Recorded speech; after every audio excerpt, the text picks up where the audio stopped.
الإمام التاسع أبو جعفر الثاني محمد بن علي الجواد صلوات الله وسلامه عليه، جواد أهل البيت بأبي هو وأمي. الإمام لما حج روحي فداه نزل في منزل يقال له زبالة. هاي المنطقة أيضا نزل فيه جده الإمام موسى بن جعفر، وصارت تلك القضية اللي المعروفة اللي الإمام سلام الله عليه حول الرمل إلى عسل. زين اللي الإمام سلام الله عليه حول الرمل إلى عسل. زين ده علم صايع يابا. وأيضا نزل فيه جده أبو عبد الله الحسين. هاي المنطقة من المنازل المعروفة في السابق، كانت في طريق مكة إلى الكوفة، وكان فيها أسواق عامرة في ذلك العصر. الإمام نزل في هذا المنزل في هذه المنطقة، رأى امرأة ضعيفة كبيرة بالعمر تبكي على بقرة.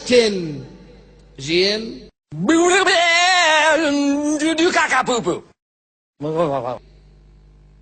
الإمام سألها عن سبب بكائها، وكما يقول الشاعر: وكم سائل عن أمره وهو عالم. يريد يشوف شنو المسألة.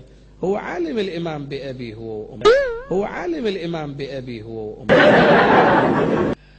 على عين قالت له: يا ابن رسول الله، أنا امرأة ضعيفة ولا أقدر على شيء، يعني عجزت كبرت، وكانت هذه البقرة كل ما أملكها، بعد ما عندي شيء.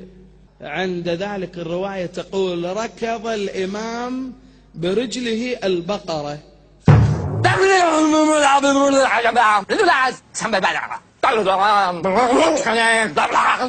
عند ذلك الرواية تقول: ركض الإمام برجله البقرة فقامت بإذن الله تبارك وتعالى.